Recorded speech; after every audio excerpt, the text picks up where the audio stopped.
มื้อนี้อากาศดีเนาะพาเอลินมาลิ้นทะเลมื้อน่ะมาลิ้นทะเลมื้อนี้น่ะขายดินเอลินมาพักผ่อนลิ้นกึกพักผ่อนเด้อมื้อนี้เที่ยวสนุกไปเดินน้มื้อนี้มาเที่ยวใสมาลิ้นมาเที่ยวทะเลมาลิ้นทะเลเด้อมื้อนี้น่ะมาพักผ่อนมื้อนี้อากาศดีนะอากาศดีป้าไปส้มใจบ่มื้อนี้ฮะส้มใจลมเย็นสบายใจขนาดแต่ว่าเป็นลมน้ำจริงขึ้นมาหนาวบ่ ลมนี่นอนแบบเพลินป้าเพลินมาเนาะสบายใจเลยเนาะพักผ่อนเต็มที่วันนี้นอนท่าซ้ำพลูก็จะไปลงน้ำมาเนาะนอนท่านี่นะจะเป็นลมเย็นซื่นใจให้เราว่าซ้ำพลูก็ได้ไปลอยน้ำมาแล้วหน้าวะอ่ะ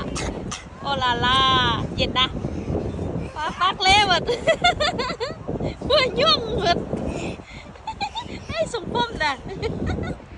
ต่างชาติแท้ตัวเองนี่นะก็คือเพิ่นแท้ไปลงน้ำมาแล้วมาซันหนาวนี่แท้ว่าซ้ำพื้นละตู้มันอยู่นี่หนาวบ่ทะเลยูพีนก็คือทะเลอยู่เมืองไทยเนาะยูพีมันอากาศมันบ่ใส่ชีฮ้อนไล่นะลงน้ำขึ้นมาหนาวเลยมั้งนกตัวนี้ก็เลยอันนาบ่ไปทางไหนมายื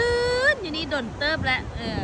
ปัดเอ้ยพัดเก่งเพิ่นลงน้ำลิ้นได้ตลอดบ่มีหนาวน้ำนะเพิ่นเก่งให้เก่งว่าน้ำนะบ่าย2 โมงแล้วพากันลิ้นอยู่นี่บ่ยอมกินข้าวกินน้ำรู้ไหมนำขึ้นมาไว้ข้างหน้าเลยอันนาย้ายเตียงนอนนี่3 รอบนี่แล้ว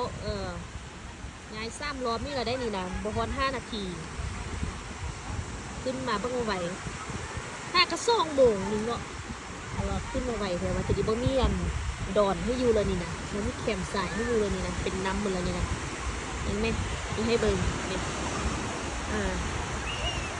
ได้พากันมาโฮกปิดแคมฟังถึงเลยนี่นะจิบุมีบอลน่ะเอาเตียงขึ้น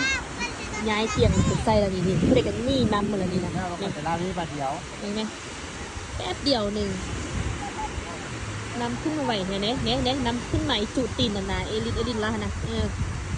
อุ้ยไหวเถอะเนาะ